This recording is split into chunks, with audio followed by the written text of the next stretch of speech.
Thine arrival is timely as ever.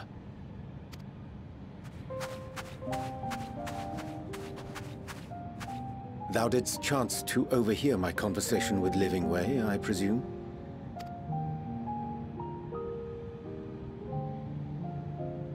'Twas not mine intent to move in shadow.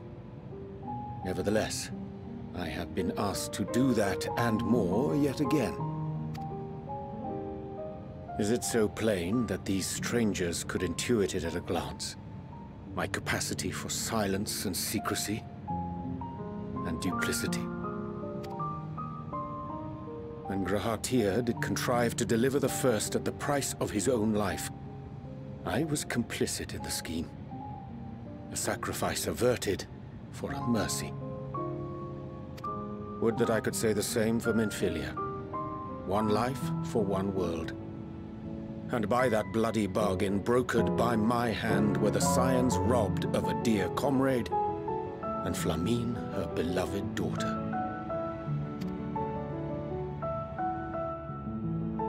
Two souls, whose selflessness was beyond measure, whose resolve was unshakable. They would not be moved even had I thought to protest. But protest I did not. Far from it. I pushed them forward. No effort did I make to seek out alternatives, ones that would not demand such terrible costs. That resignation weigheth heavy on my mind, as does the memory of another lost to mine inaction. Dearest Moonbringer, who did face death unflinching, that we might secure a means to bring low the Ascians.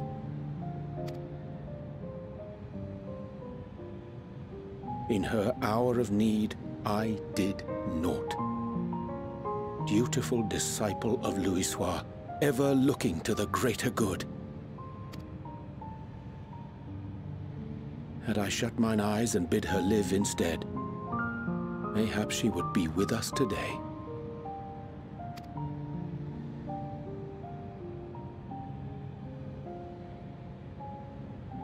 Selfish wants, born of everlasting regrets.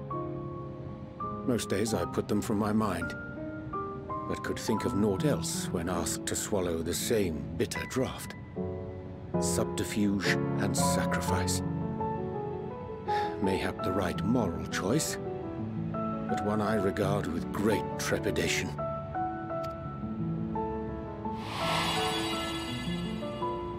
The calamity of Amarot was a tragedy beyond reckoning, one which must never again come to pass.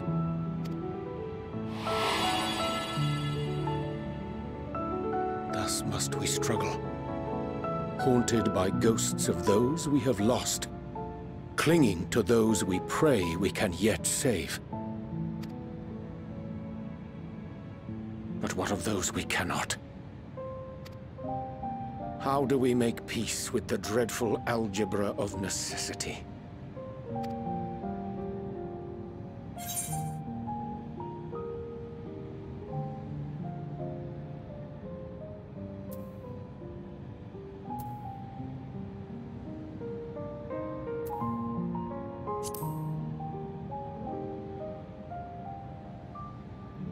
Sage counsel indeed.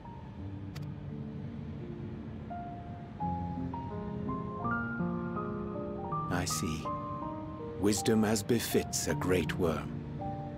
Curious that he should think thee in need of such encouragement. Strange. Scarcely can I remember when last we spoke alone, and so candidly.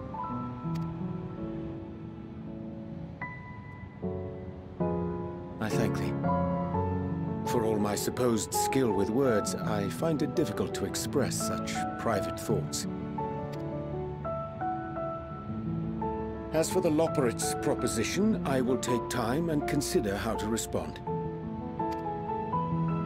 'Twould be to our mutual benefit if we could converse more openly with our aspiring caretakers.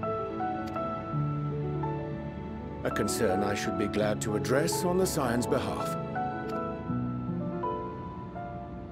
To dispense with all pretense and bare one's heart to another is a frightening thing indeed. But we cannot move forward ere we take that bold first step.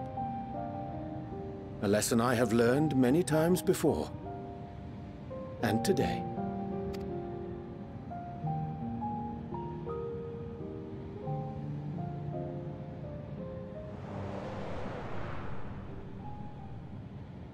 What are they saying? Curse these ears! I've heard bugger all! No matter. We've got our plans.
And what, pray tell, do we seek at the Watcher's Palace? Oh, come off it, friend. You know full well why we're here. The time has come for you to return to Aetheris and help your brethren prepare for their journey here and beyond. Forgive me, Living Way, but I cannot in good conscience proceed with this plan. Huh? But what about the final days? The death and the doom? Oh, we have to hurry before it's too late!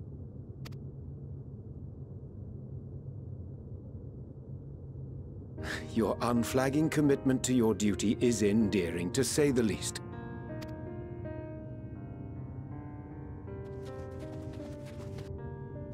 Oh, bugger!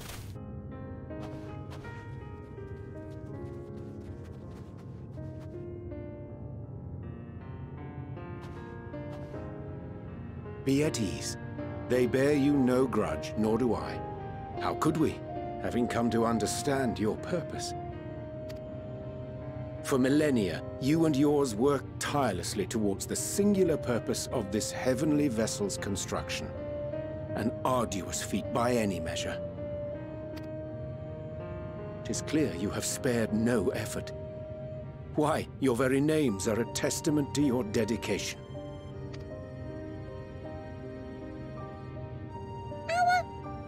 Our names? I'm not sure I understand what you're getting at. Names are an expression of the self, a declaration of one's hopes and aspirations.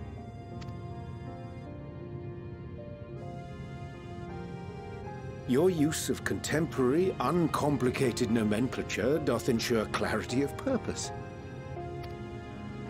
There can be no doubt that your love for the people of Aetheris is boundless and pure.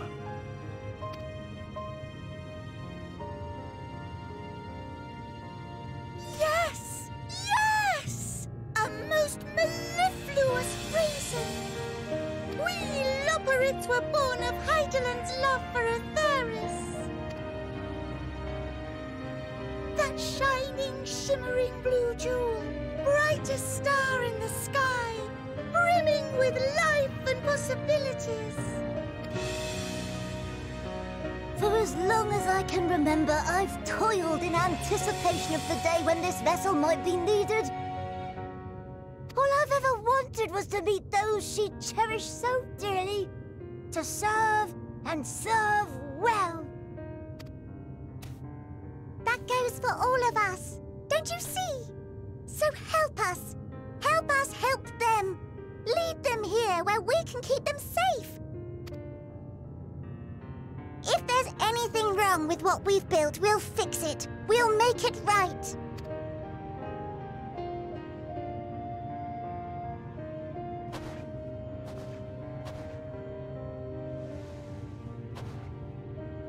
Your works want not for repair. Yet there remaineth much for you to learn of men and your own kin besides. Singing Way, thy name bespeaketh more than the simple marriage of rhythm and rhyme. The songs of Aetheris are beyond counting, and span the length and breadth of emotion. Maps are monuments to man's pioneering spirit and his devotion to charting the furthest reaches of our star. Many have devoted their lifetimes to exploratory pursuits, to venture unto the highest mountains and the deepest oceans in search of unknown frontiers. And thou, my friend, I do not think we've met.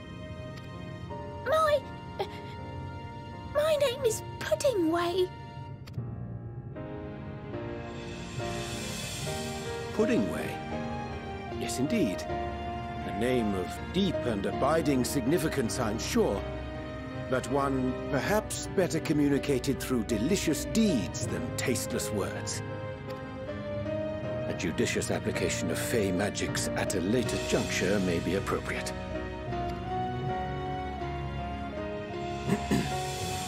And Living Way. 'Tis no easy feat to convey the significance of thy moniker. When I was a bookish boy, a dear friend of mine was fond of peppering me with questions as I read, to my occasional annoyance. One day, I posed to her a question of mine own. What doth it mean to live? After much contemplation, she proffered this answer: the anticipation of a half-read story's conclusion. The hope today's mistake may serve as tomorrow's lesson. The wish that a new acquaintance may one day call thee friend. She believed it to be all these moments and more.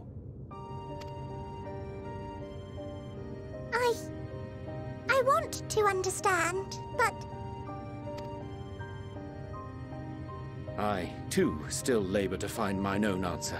'Twould be my pleasure to assist you and yours in embarking on a journey of self-discovery and enlightenment.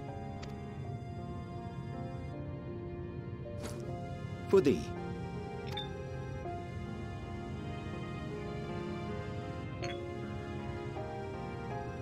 Ink as blue as the waters of Aetheris. Made in haste, though I assure thee, the quality has not suffered for it. The people need not be persuaded by honeyed words. Nay, I have faith they shall do what is right in due course.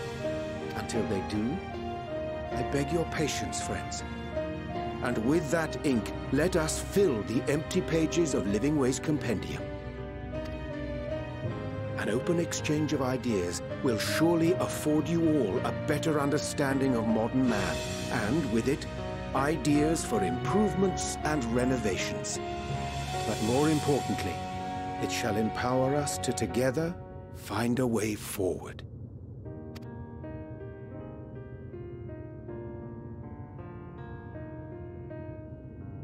I hope you're right. Thank you for this lovely gift.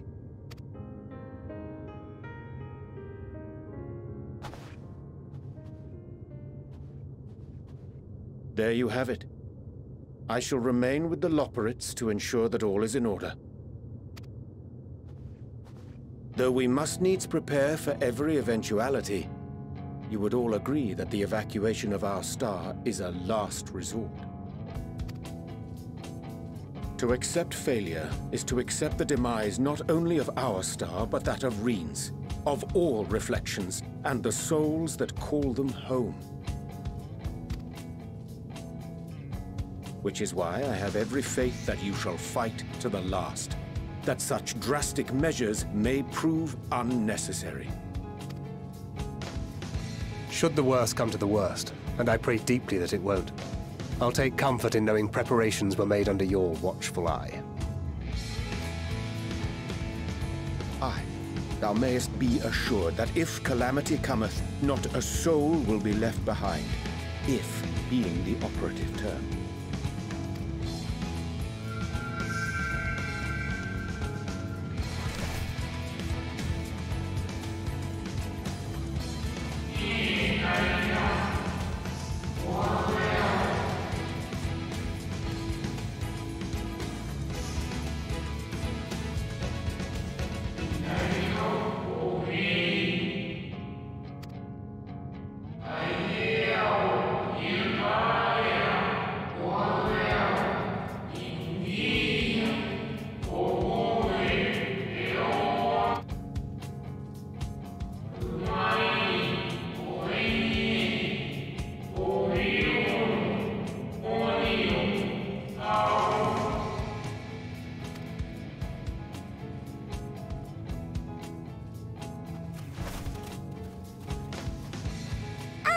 I hate to interrupt, but I feel like I need to make amends for all the secrecy. Think nothing of it. We haven't been the most gracious of guests. Do convey our apologies to Growingway and the others. But of course! And when next we welcome more guests from Aetheris, we'll have learned to be much more hospitable hosts. Oh, and Circling back to the matter of inappropriate secrecy, we ought to discuss our benefactors. Agreed. The Charlean Forum, yes? What? How did you know? The more I heard, the more obvious it became. The Forum's aims align closely with those of your anonymous patrons. A telling coincidence would be an understatement. Though had we not taken it upon ourselves to peruse certain restricted tones in Labyrinthos, we might still be unaware of their plans. But let us continue this discussion upon our return. I dare say we have kept Alphino and the others waiting long enough.